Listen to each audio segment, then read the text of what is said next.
disciples, transforming lives. Jadi orang yang punya iman itu selalu bisa melihat kesempatan di balik kesempitan. Sementara orang yang tidak hidup dalam iman selalu melihat kesempitan di balik kesempatan. Anda pilih yang mana? Untuk ibadah ini saya bagikan mengenai iman. Katakan iman. Coba kita buka sama-sama di 1 Samuel 17, kita baca di ayat 23 sampai 24. 1 Samuel 17 ayat 23 sampai 24. Sedang ia berbicara dengan mereka, tampillah maju pendekar itu. Siapakah dia? Goliat.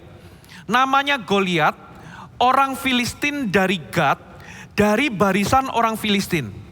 Ia mengucapkan kata-kata yang tadi juga dan Daud mendengarnya. Ayat 24. Ketika semua orang Israel melihat orang itu, lingkari kata-kata semua orang Israel melihat orang itu, Goliat maksudnya.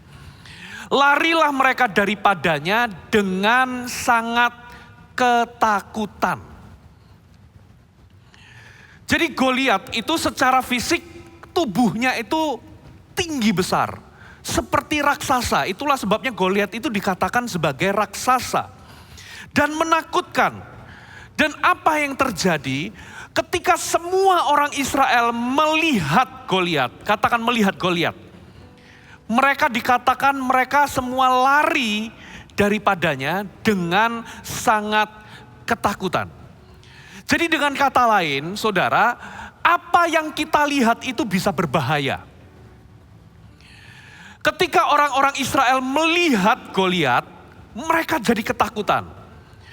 Nah, salah satu strategi iblis untuk menggoyang iman kita, untuk meruntuhkan iman kita, adalah dengan cara, saudara, dia menggunakan sesuatu yang kita bisa lihat. Jadi iblis itu memakai apa yang kita lihat untuk meruntuhkan iman kita. Nah itulah sebabnya firman Tuhan itu berkata demikian di 2 Korintus 5 ayat yang ke-7. 2 Korintus 5 ayat ke-7, firman Tuhan memberikan kita nasihat. Hidup kami ini, sebab hidup kami ini adalah hidup karena apa saudara? Percaya. Bukan karena apa saudara? Melihat. Versi mudah dibaca itu diterjemahkan dengan kata-kata seperti ini. Kami hidup berdasarkan iman. Bukan berdasarkan yang kami lihat. Versi The Passion Translation dikatakan, for we live by faith, not by what we see with our eyes. Kita ini hidup dengan iman kita. Bukan dengan apa yang kami lihat dengan mata kita. Karena seringkali apa yang kita lihat itu iblis pakai untuk mengguncang atau meruntuhkan iman kita. Saudara, itulah sebabnya kita perlu untuk hidup dengan iman, bukan dengan apa yang kita lihat. Amin saudara. Nah saya mau tanya, kenapa sih orang Israel itu gagal masuk? Kenapa saudara gagal masuk ke Kanaan? Simple saudara, kalau Anda baca di dalam sejarah, dalam Alkitab, orang Israel itu gagal masuk Kanaan, itu gara-gara begini loh. Tuhan itu memerintahkan Musa untuk mengutus 12 pengintai. Untuk mengintai tanah Kanaan, tanah yang Tuhan sudah janjikan untuk mereka masuki. Di dalam pengintaian itu singkat cerita, mereka itu akhirnya pulang. Ya. Ternyata dari 12 pengintai itu terbagi menjadi 2 kubu. Yang satu adalah kubu mayoritas, isinya 10 orang. Yang satu kubu minoritas, isinya 2 orang, yaitu Yosua dan Kaleb. 10 orang ini kembali, mereka ngomong begini, memang tanah ini adalah tanah yang subur, tanah yang baik.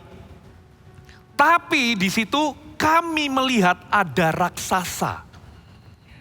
Lebih tepatnya coba kita baca sama-sama Bilangan 13 ayat 31 sampai 33. Coba kita baca sama-sama ya. Bilangan 13 ayat 31. Tetapi orang-orang yang pergi ke sana bersama-sama dengan dia berkata, kita tidak dapat maju menyerang bangsa itu karena mereka lebih kuat daripada kita. Jadi 10 orang ngomong begini, kita nggak bisa maju. Kita nggak mungkin masuk menyerang bangsa itu. Mereka lebih kuat dari kita. Juga mereka menyampaikan kepada orang Israel kabar busuk tentang negeri yang diintai mereka dengan berkata, negeri yang telah kami lalui untuk diintai adalah suatu negeri yang memakan penduduknya, kanibal maksudnya. Dan semua orang yang kami lihat di sana adalah orang-orang yang tinggi-tinggi perawakannya. Juga kami lihat di sana orang-orang raksasa, orang enak yang berasal dari orang-orang raksasa. Dan kami lihat diri kami seperti apa saudara? Belalang. Dan demikian juga mereka terhadap kami. Nah, kenapa orang Israel gagal masuk Kanaan? Singkat cerita 10 orang ini datang, 12 orang datang, terjadi 2 kubu, 2 kelompok. Yang 10 ngomong begini, kita nggak bisa menyerang bangsa ini. Mereka lebih kuat. Memang subur sih tanahnya, tapi di situ orang-orangnya itu lebih kuat dan kanibal semua. Bahkan tinggi-tinggi perawakannya itu yang normal tinggi-tinggi. Belum lagi yang keturunan raksasa. Kami seperti belalang. Nah perhatikan, akhirnya 10 pengintai ini berhasil meyakinkan semua orang Israel. Dan akibatnya apa? Mereka semua bersungut-sungut kepada Tuhan. Mereka disuruh maju, tapi mereka tidak mau maju. Mereka mencobai Tuhan, mereka ngomong sama Tuhan, kami pasti mati nanti. Dan akhirnya apa yang terjadi? Seperti apa yang mereka katakan terjadi. Tuhan mendisiplin mereka dengan apa? Menunda atau memperlama mereka berada di padang gurun. Yang harusnya cuma 2 minggu, jadinya 40 tahun. Kenapa 40 tahun? Karena Tuhan ingin membersihkan satu generasi yang tidak percaya ini. Saudara, sementara Yosua dan Kaleb berkata, kita pasti bisa mengalahkannya. Kita pasti bisa mengalahkan mereka. Karena apa? Ada satu terjemahan itu ngomong, kita pasti akan menelan mereka. Jadi ternyata, ternyata begini, mereka itu, orang Israel itu melihat Kanaan, mereka tuh melihat raksasa. Sementara Yosua dan Kaleb melihat Kanaan itu seperti melihat roti. Ada satu terjemahan itu ngomong gini, kita akan telan mereka seperti roti. We eat them like a bread. Kok bisa ya yang dilihat sama tanah Kanaan, tapi kok bisa beda responnya. Nah ternyata ini penyebabnya. Coba kita buka Lukas 11 ayat 34.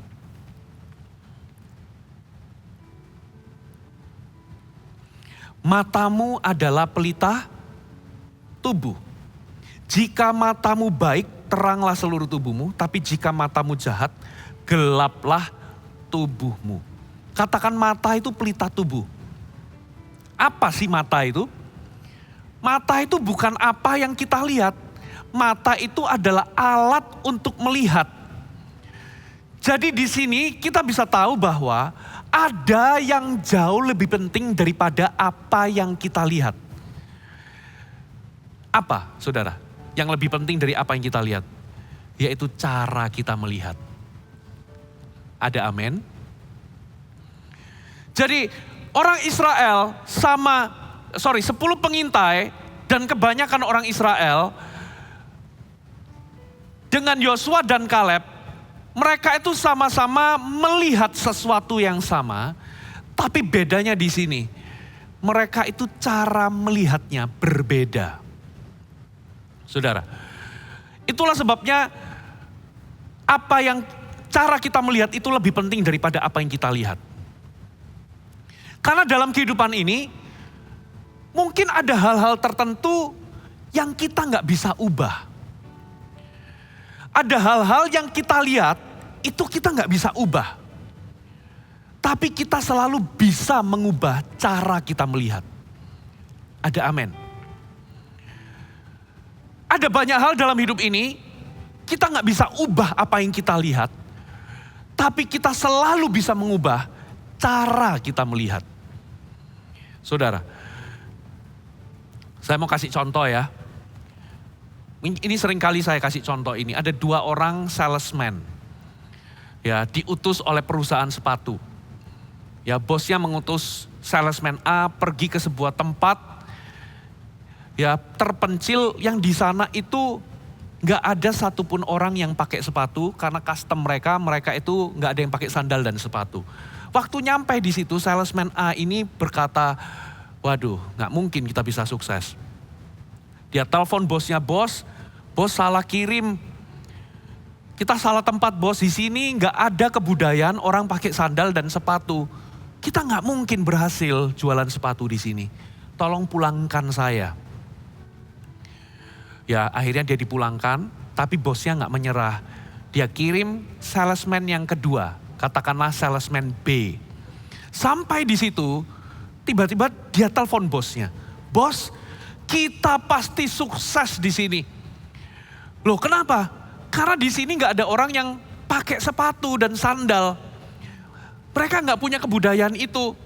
Jadi kalau kita ini bisa mengedukasi mereka manfaat pakai sepatu dan sandal, waduh, kita bisa bikin pabrik di sini. Kita bisa monopoli. Nah, apa letak perbedaan dari salesman A dan B? Mereka berdua melihat hal yang sama, cuman bedanya adalah mereka melihat dengan cara yang berbeda. Katakan amin. Saudara, jadi hari ini ada banyak orang ngalami masa-masa sulit, masa sukar di masa pandemi ini. Saudara, Anda melihat banyak persoalan. Saudara harus tahu satu hal.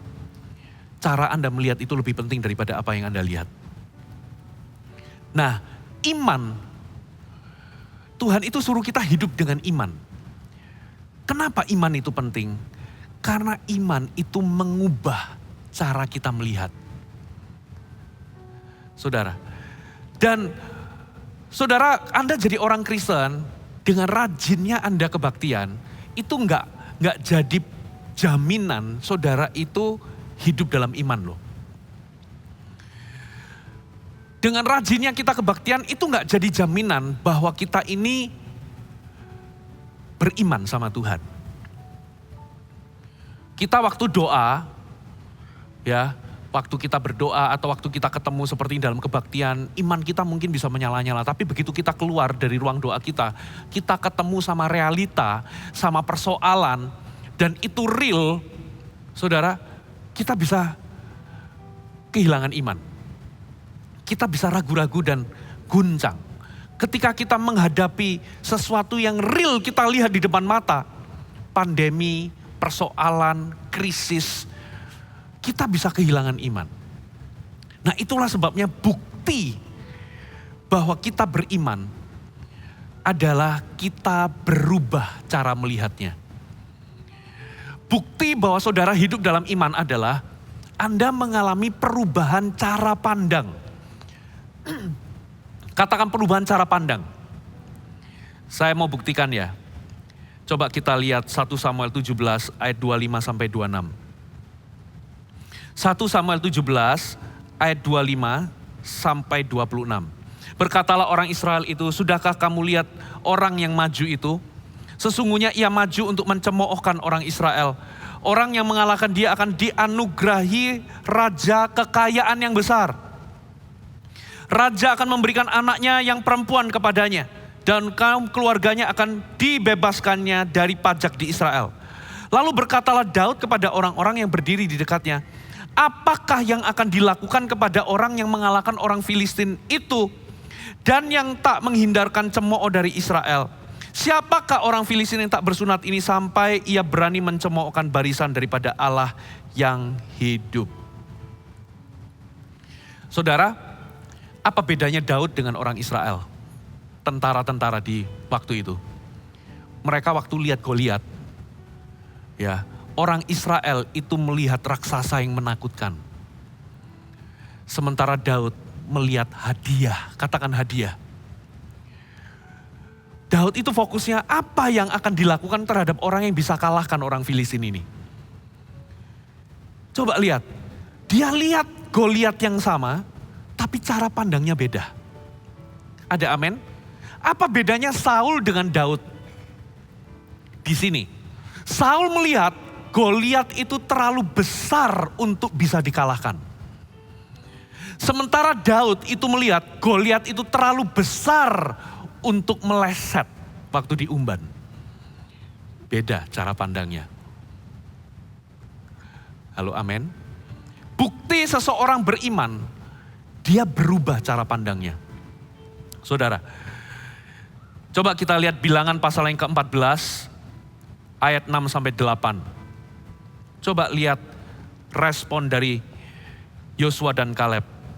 Tetapi Yosua bin Nun dan Kaleb bin Yefun, yang termasuk orang-orang yang telah mengintai negeri itu, mengoyakkan pakaiannya dan berkata kepada segenap umat Israel, negeri yang kami lalui untuk diintai itu adalah luar biasa baiknya.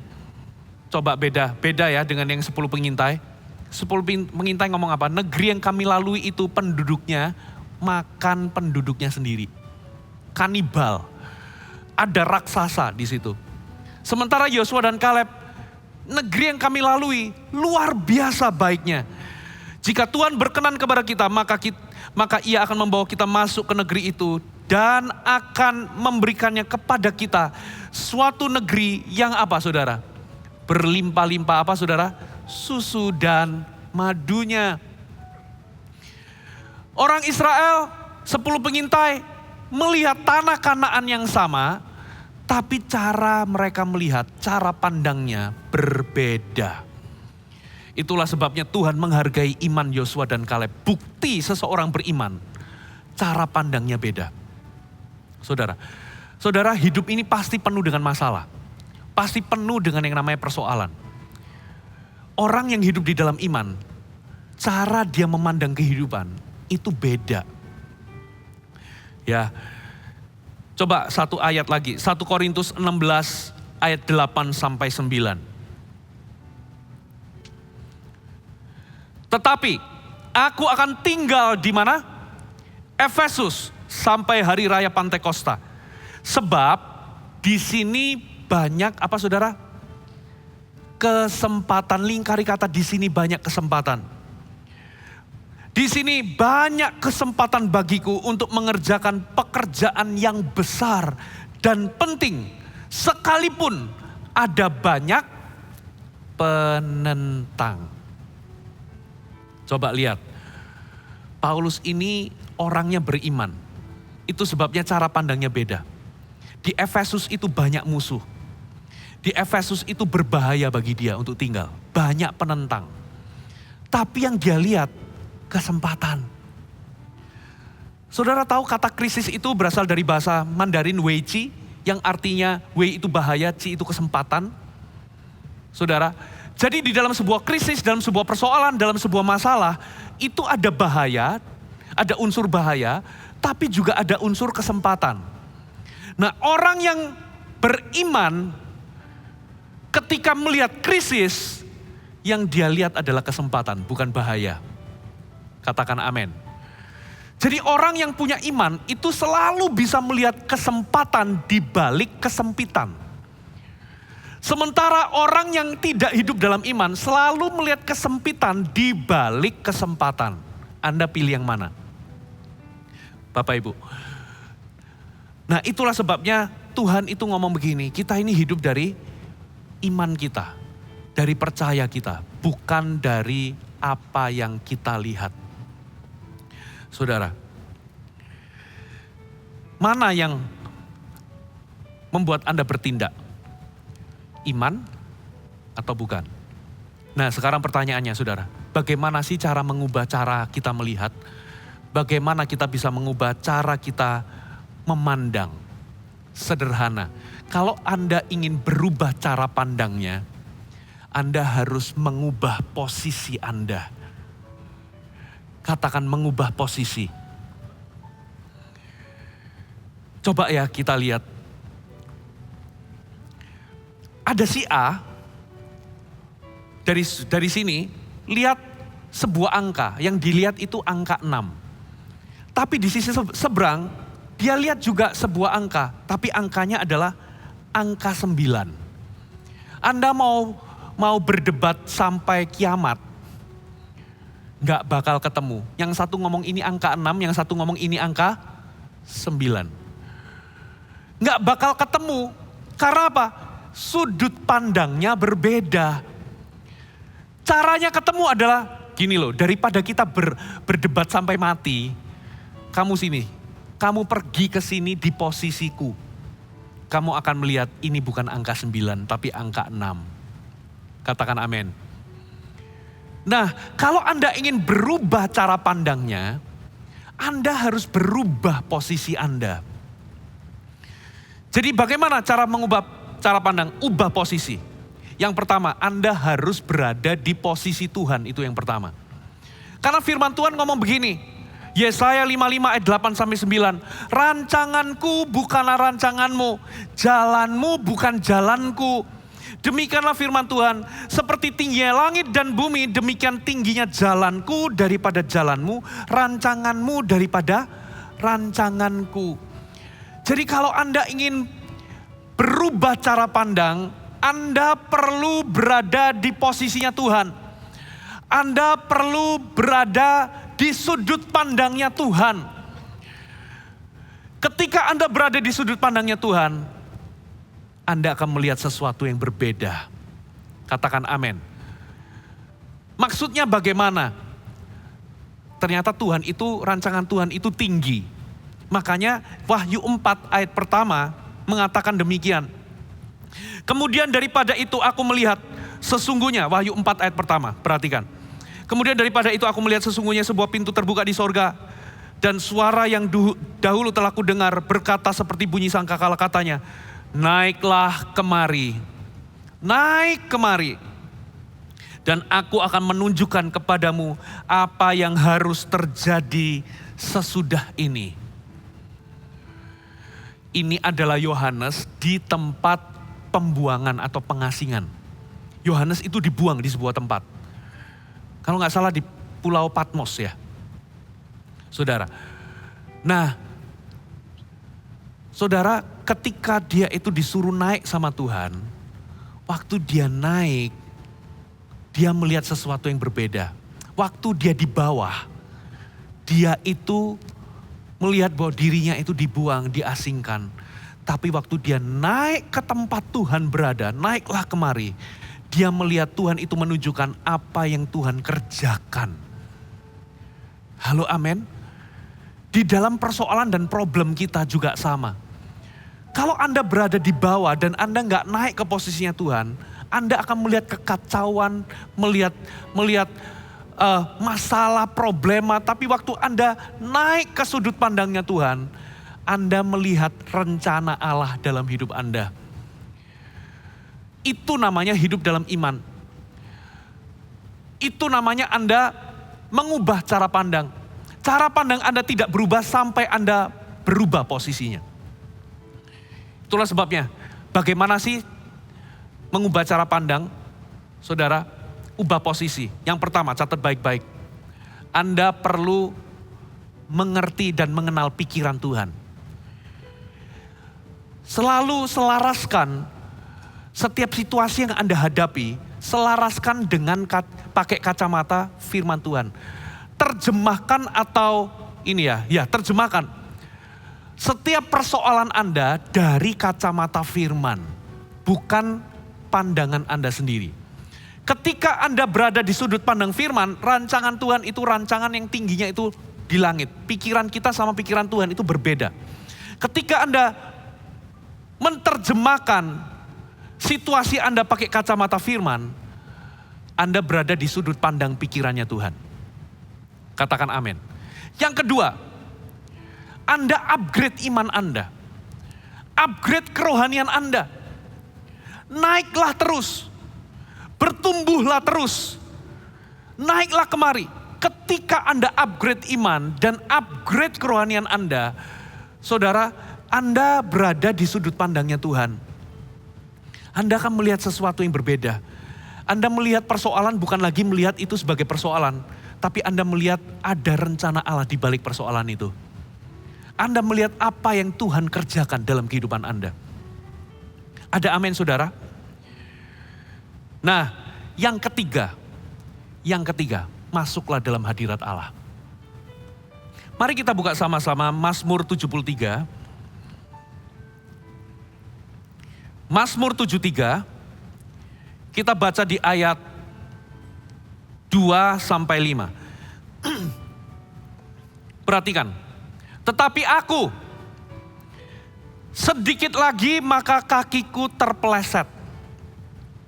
Nyaris aku tergelincir. Jadi ternyata pemazmur ini hampir aja roboh imannya. Hampir saja meninggalkan Tuhan. Hampir saja terjatuh atau terpeleset. Hampir tersandung imannya.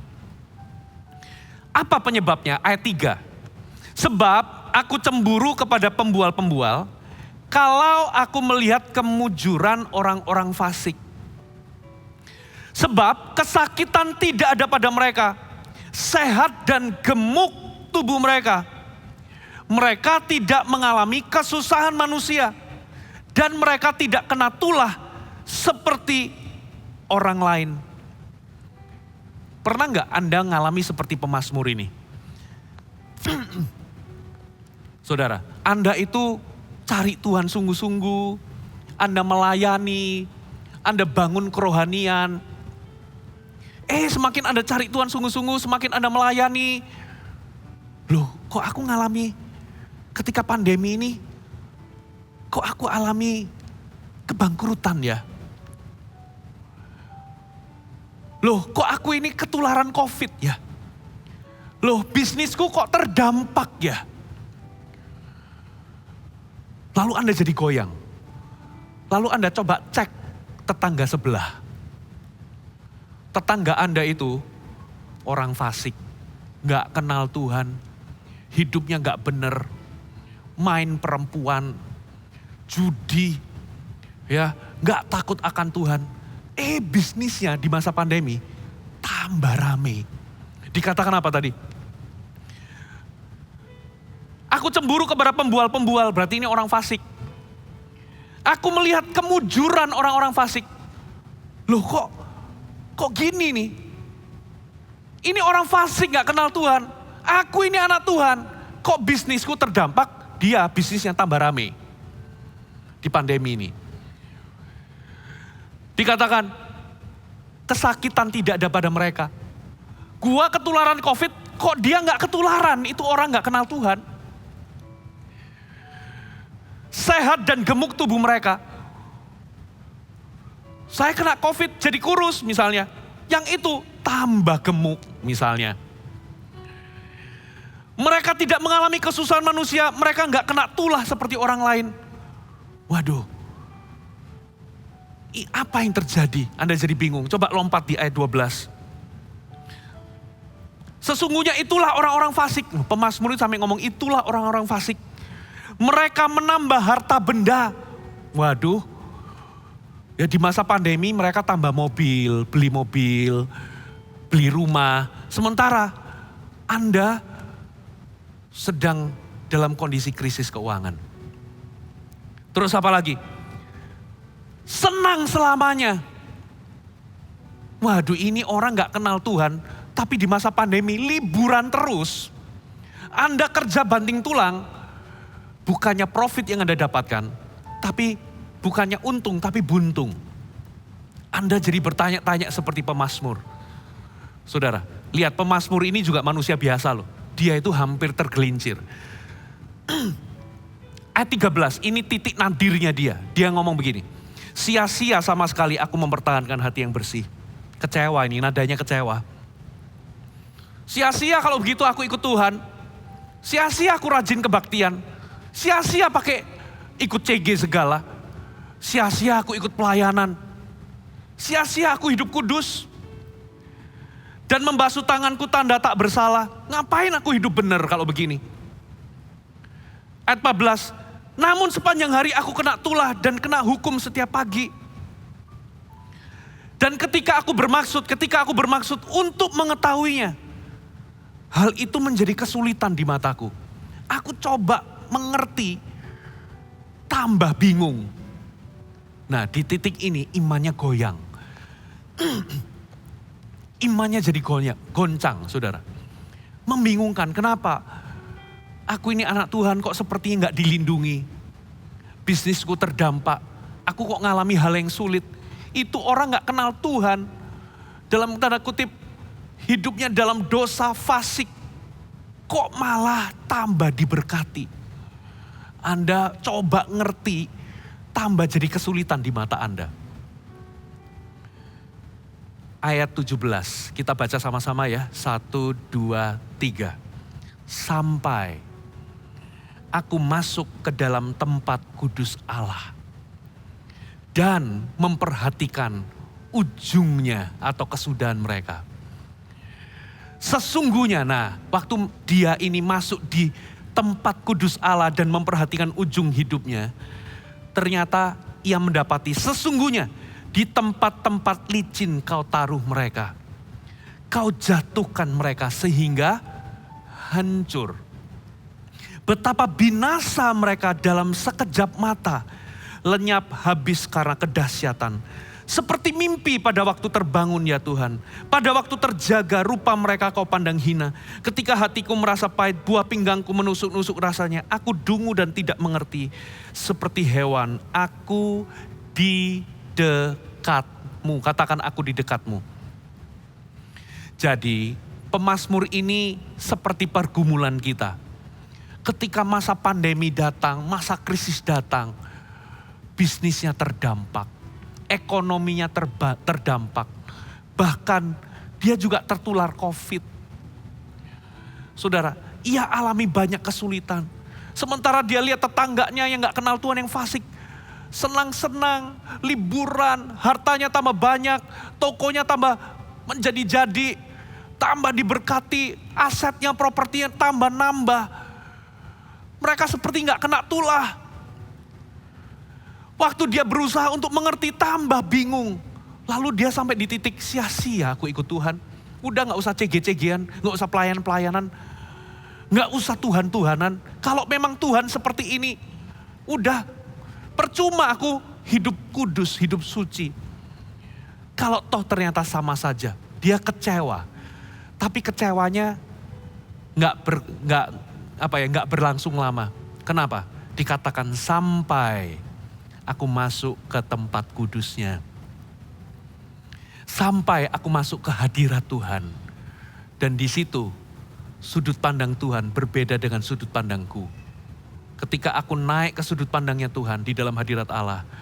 Oh ternyata baru tahu. Ternyata apa yang mereka nikmati cuma sementara. Ternyata apa yang mereka nikmati itu cuma sebentar seperti mimpi. Dalam sekejap mereka hancur. Oh ternyata ini temporary. Oh ternyata di dalam apa yang mereka nikmati gak ada berkat Tuhan. Karena apa? Di ujungnya ada susah payah. Di ujungnya mereka hancur. Nah di titik ini kalau Anda gak masuk ke hadirat Tuhan, Anda akan meninggalkan Tuhan. Di titik ini kalau Anda gak masuk dalam hadirat Tuhan, Anda gak akan melihat sudut pandangnya Tuhan. Hari ini ya, ada banyak loh orang itu masih percaya bumi itu datar. Saudara, kenapa ada banyak orang percaya bumi itu datar? Simple. Saudara, jarak pandang manusia, saya catat di sini, manusia itu hanya bisa memandang paling jauh itu 5 kilometer. Dengan tinggi sekian. Jadi dengan dia berdiri di muka bumi, dia itu hanya bisa melihat 5 kilometer. Sedangkan keliling bumi panjangnya itu 40.000 sekian kilometer. Makanya kemanapun dia pergi, bumi itu kelihatannya lurus. Karena dia cuma cover 5 kilo. Makanya orang percaya bumi itu datar tuh, saya lihat itu datar bukan bulat. Karena Anda berdiri di bumi, tapi coba Anda naik Apollo. Anda pergi ke angkasa sana. Saudara, sudut pandangnya jadi berbeda. Katakan amin. Anda nggak lagi lihat bumi itu datar. Anda melihat bumi itu bulat. Ada amin? Jadi pandangan kita ini terbatas, saudara. Kalau kita hanya melihat 5 kilo, iya ya, percuma ikut Tuhan. Kok jadi begini? Anda soalnya nggak ada di sudut pandangnya Tuhan. Coba kalau Anda naik, lihat sudut pandangnya Tuhan. Anda akan melihat sebuah pemandangan yang berbeda. Anda nggak lagi curiga sama Tuhan, Tuhan itu jahat dalam hidupku. Tuhan itu mengutuk aku, nggak melindungi aku. Nggak, saudara akan melihat bahwa Tuhan itu baik. Dia itu pelindung, dia itu orang yang suka memberkati. Katakan amin. Rencananya itu lebih besar, pikirannya lebih besar daripada pikiran kita. Nah, itulah sebabnya, saudara, ada yang lebih penting daripada apa yang kita lihat. Yang lebih penting adalah cara kita melihat. Yang terakhir, saya tutup dengan ini. Coba kita lihat 2 Korintus 12 ayat 7-10. Anda belajar sesuatu, amin? 2 Korintus 12 ayat 7-10. Dan supaya aku jangan meninggikan diri karena penyataan-penyataan yang luar biasa itu, maka aku diberi suatu duri di dalam dagingku, yaitu seorang utusan iblis untuk menggocok aku supaya aku jangan meninggikan diri. Tentang hal itu aku sudah 3 kali berseru kepada Tuhan supaya utusan iblis itu mundur daripadaku. Tapi jawab Tuhan kepadaku, cukuplah kasih karuniaku bagimu, sebab justru dalam kelemahanlah kuasaku menjadi sempurna. Sebab itu terlebih suka aku bermegah atas kelemahanku, supaya kuasa Kristus turun menaungi aku. Karena itu, perhatikan, ayat 10 ini terjadi shifting. Awalnya dia melihat duri dalam daging itu sesuatu yang dia ingin hindari. Dia berdoa 3 kali supaya utusan itu mundur. Betul ya? Tapi begitu dia dengar suara Tuhan, waktu Tuhan ngomong cukuplah kasih karuniaku, di dalam kelemahan kuasaku sempurna, tiba-tiba di ayat 10, dia ngomong begini, karena itu aku senang dan rela. Di dalam apa, saudara? Di dalam kelemahan, di dalam siksaan, di dalam kesukaran, di dalam penganiayaan, dan kesesakan karena Kristus. Sebab jika aku lemah, maka aku kuat. Loh, kok berubah ya? Awalnya dia lihat duri dalam daging ini sesuatu yang dia hindari, membuat dia menderita. Makanya dia berdoa supaya Tuhan itu cabut duri dalam dagingnya, diangkat duri dalam dagingnya, mundur utusan itu. Tapi waktu dia dengar suara Tuhan, perspektifnya berbeda. Kali ini dia ngomong, sekarang aku suka tinggal di dalam kelemahan, kesesakan, penderitaan, penganiayaan. Karena Kristus loh ya, bukan karena Anda nipu orang lalu Anda digebukin massa. Atau Anda mencuri lalu Anda dipukuli massa lalu Anda menderita. No. Menderita karena Kristus. Jika aku lemah, maka aku kuat. Artinya apa? Paulus sampai di sudut pandangnya Tuhan. Ada hal-hal yang dia gak bisa ubah, tapi dia mengubah cara dia memandang. Saudara, pertamanya dia melihat bahwa duri dalam daging ini sesuatu yang menghambat dia. Tapi sekarang dia melihat duri dalam daging adalah sesuatu yang menyelamatkan dia. Diselamatkan dari apa? Paulus itu ternyata punya potensi untuk sombong seperti Anda dan saya. Ya, supaya jangan aku meninggikan diri karena pernyataan-pernyataan atau pewahyuan yang luar biasa yang dia terima. Aku diberi suatu duri dalam daging. Ternyata duri dalam dagingnya itu adalah bentuk Tuhan menyelamatkan Paulus. Kalau nggak ada utusan penganiayaan atau kesukaran yang menghadang hidupnya, maka Paulus akan sombong, Paulus akan tinggi hati. Dan once dia tinggi hati dan sombong, hidupnya hancur. Jadi Di sudut pandangnya Paulus, awalnya itu adalah hambatan. Di sudut pandang Tuhan, ternyata ini adalah penyelamatan. Ada amin? Satu lagi. Yusuf. Saudara, Yusuf itu dapat mimpi. Dan gara-gara mimpinya itu akhirnya dia dijual oleh kakak-kakaknya kepada orang Ismail. Dan orang Ismail ini membawa dia kemana? Ke Mesir. Tempat apakah Mesir? Tempat di mana dia dipenjara. Yusuf itu dipenjara bukan setahun 2 tahun. Bisa jadi itu 10 sampai 12 tahun. Saudara, jadi jarak dari dia terima mimpi sampai dia itu jadi penguasa Mesir, itu 14 tahun dia menunggu. Jadi kemungkinan besar dia itu ada di penjara kurang lebih 10 sampai 12 tahun. Saudara, coba kalau Anda jadi Yusuf, Anda bermimpi dijual lalu masuk penjara di Mesir.